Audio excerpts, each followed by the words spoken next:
ఇక్కడ ఈ రిజర్వేషన్స్ ద్వారా మనం ఏం సాధించాలనుకుంటున్నాం? మొదటిది సమానత్వం, రెండవది ప్రాతినిధ్యం. పరిపాలనలో వాళ్ళ జనాభా దామాషా ప్రకారం 100% ప్రాతినిధ్యం వాళ్ళకు ఉండాల్సిందే. కాబట్టి ఈ రిజర్వేషన్స్ వాళ్ళ ప్రాతినిధ్యం కొరకు అవసరం.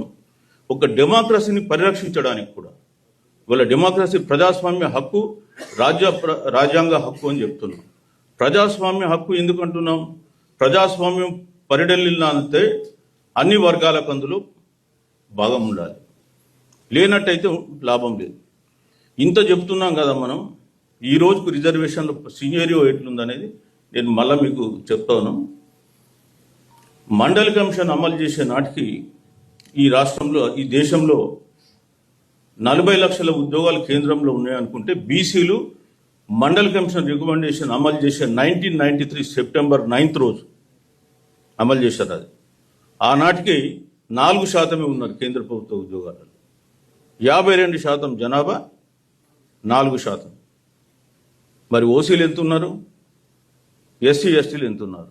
ఈ రోజు కూడా కేంద్ర ప్రభుత్వ ఉద్యోగాలలో ఓబీసీలు అనే వాళ్ళు సి కేటగిరీ, డి కేటగిరీ ఉద్యోగాలలో 22% ఉన్నారు. ఏ కేటగిరీ, బి కేటగిరీ ఉద్యోగాలలో 14 నుంచి 16% ఉన్నారు. ఈరోజు కూడా రిజర్వేషన్స్ అమలు సరిగ్గా కావడం లేదు. అంటే మీకు ఒక చిన్న ఉదాహరణ చెప్తా. మన పక్కనే సెంట్రల్ యూనివర్సిటీ ఉంది. ఈ సెంట్రల్ యూనివర్సిటీలో ఉద్యోగాల రిక్రూట్మెంట్ ఏం జరిగిందో, ఎట్లా జరిగిందో ఒక చిన్న ఉదాహరణ చెప్తాను, ఎందుకంటే మీ యూనివర్సిటీ కాబట్టి చెప్తున్నా. 1993లో మండల్ కమిషన్ రిపోర్ట్ మీద కేంద్ర ప్రభుత్వం అన్ని కేంద్ర ప్రభుత్వ సంస్థల్లో రిజర్వేషన్లు, ఉద్యోగాలలో రిజర్వేషన్లు పాటించాలని ఇస్తే, మరి ఇప్పుడు సెంట్రల్ యూనివర్సిటీ కూడా, హైదరాబాద్ సెంట్రల్ యూనివర్సిటీ కూడా కేంద్ర ప్రభుత్వ సంస్థనే కదా, దాన్ని అమలు చేయాలి కదా. వాళ్ళు చేయలే. 12 సంవత్సరాలు పట్టింది వాళ్ళకి అమలు చేయడానికి. ఎందుకు అంటే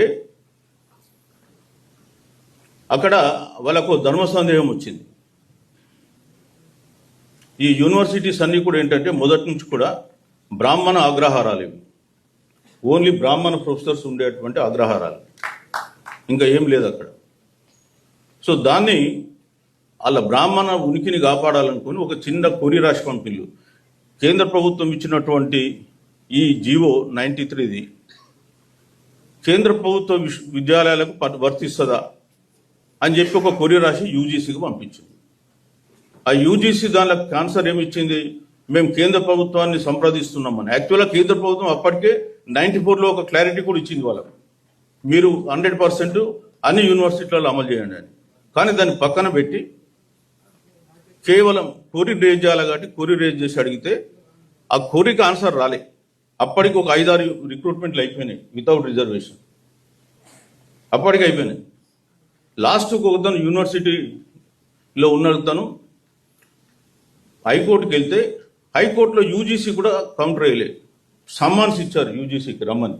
వాళ్ళు వచ్చి అది తీసుకొని రండి అంటే అప్పుడు తీసుకొని వచ్చి, అవును కేంద్రం 94లోనే ఇచ్చింది అంటే, అప్పుడు 2006లో అమలు చేసింది. ఇట్లా ఉంటుంది మన దగ్గర వ్యవస్థ. సో రిజర్వేషన్స్ అమలు చేయడానికి ఈరోజు కూడా నేను చెప్తాను పర్సెంటేజ్ ఏ యూనివర్సిటీలో, అంటే జనరల్గా ఓవరాల్ యూనివర్సిటీలో బీసీల సంఖ్య ఏంటనే చెప్పచ్చు. ఇకపోతే నేను